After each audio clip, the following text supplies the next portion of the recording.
Hello, xin chào các bạn đã quay trở lại với review 5 phút. Ở cuối tập trước, trong không gian hắc ám, Hoắc Vũ Hạo đã bị trọng thương, tinh thần hải lúc này cũng đã rạn nứt. Không để hắn có thời gian suy nghĩ, Long Tiêu Dao đã hiện thân, không giấu được vẻ tán thưởng trước thiên phú kinh người của Hoắc Vũ Hạo, ông phấn khích nói: "Bây giờ, ta nhất định phải thừa nhận, người so với thời điểm ta trẻ tuổi càng có thiên phú hơn, thành tựu cũng càng cao hơn." Lão khẳng định, nếu Hoắc Vũ Hạo đạt đến cực hạn đấu la, sẽ là tồn tại ngang hàng với thú thần đế thiên. Trước tình hình ấy, Đường Vũ Đồng kiên quyết chắn trước mặt Hoắc Vũ Hạo, nàng kinh nghị nói: "Nhưng chúng ta còn không có thua, trước bất kỳ một khắc chúng ta tử vong, chúng ta đều không thua." Lời vừa dứt, thân hình lập tức lao lên, bùng nổ 7 vòng hồn hoàn với tỷ lệ nghịch thiên 6 đen, 1 đỏ. Cùng với đó, hồn kỹ thứ tư Quang Minh Long Thần Điệp, Long Thần phụ thể được kích hoạt, triệu hồi hư ảnh cự long 7 màu, mang theo khí tức long thần trí cao vô thượng, khiến ngay cả hắc ám thánh long của Long Tiêu Dao cũng phải run rẩy lùi bước. Chứng kiến một màn này, lão kinh hãi thốt lên: "Long thần!" Thừa thế xông lên, Đường Vũ Đồng liên tiếp tung ra Long Thần Nộ và Quang Minh Long Thần Trảm. Dù bị hắc ám ngăn chặn, nàng lập tức thi triển Vũ Hồn Chân Thân, hóa thành Long Thần Hàng Lâm, tung Long Rực Chát Đao và Long Thần Bào Hao.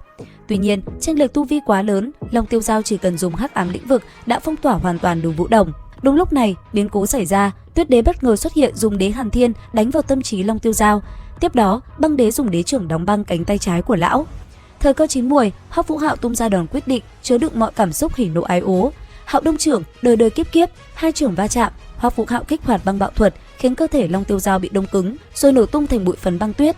Hoắc Vũ Hạo và Đường Vũ Đồng ngỡ ngàng nhìn nhau, tưởng chừng đã thắng, nhưng không, bóng tối vô tận lại giáng lâm. Long Tiêu Dao bước ra từ hư không, chỉ hơi xộc xệch đầu tóc, lão lạnh lùng tuyên bố: "Trò chơi kết thúc rồi."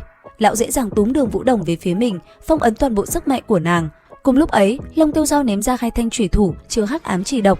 Sau đó, thanh âm lão vang lên nói: "Người bây giờ có thể lựa chọn là tự xử lý bản thân hay là ta ra tay với nàng. Sau 9 đao, các ngươi liền có thể đi." Nghe vậy, Hoắc Vũ Hạo nhặt chủy thủ, sống lưng thẳng tắp như ngọn giáo, hắn nhìn thẳng mặt đối phương rồi đáp: "Long Hoàng Đấu La, mong ngươi giữ lời." Long Tiêu Dao hô lớn: "Một!" Hoắc Vũ Hạo không chút do dự, tự đưa dao về phía bụng mình.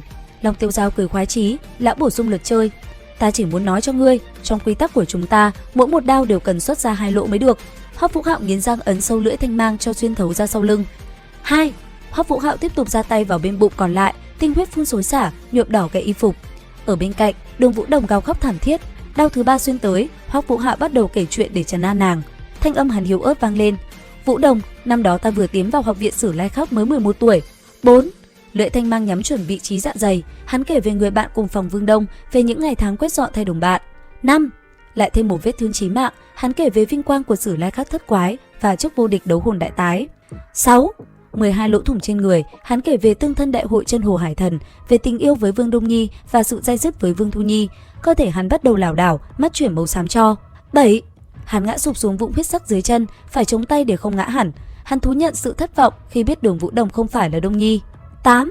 Lưỡi dao đâm xuyên xương ngực, Hoắc Vũ Hạo trăng chối trong hơi tàn: "Vũ Đồng, nếu như trong tương lai ngươi nhìn thấy một nữ hài tử cùng ngươi có tướng mạo như đúc, có lẽ nàng chính là Đông Nhi của ta."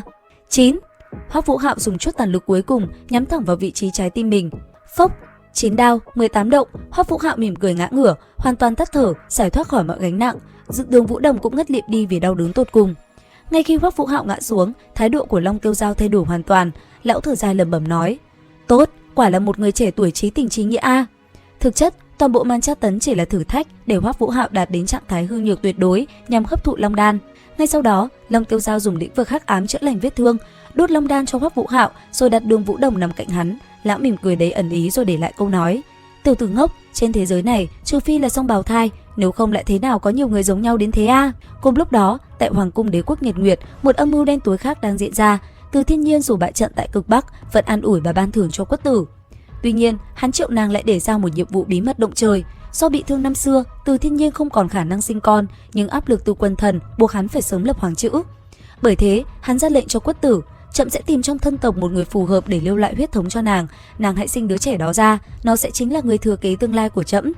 Kế hoạch của Từ Thiên Nhiên là mượn huyết thống của một người em họ Sa, sau đó xử đẹp người cha ruột kia để bịt đầu mối. Nghe vậy, Quất Tử hoảng sợ quỳ xuống van xin: "Bệ hạ, thật sự không có biện pháp khác sao? Thần thiếp thật không muốn." Nhưng trước sự ép buộc lạnh lùng và uy quyền của Từ Thiên Nhiên, nàng đành phải cúi đầu chấp nhận. Rời khỏi tẩm cung, ánh mắt nàng lóe lên tia lạnh lẽo thấu xương, trong miệng gằn giọng nói: "Từ Thiên Nhiên a Từ Thiên Nhiên, ta lại làm sao không biết, vô luận lúc nào ta cũng là công cụ của ngươi mà thôi."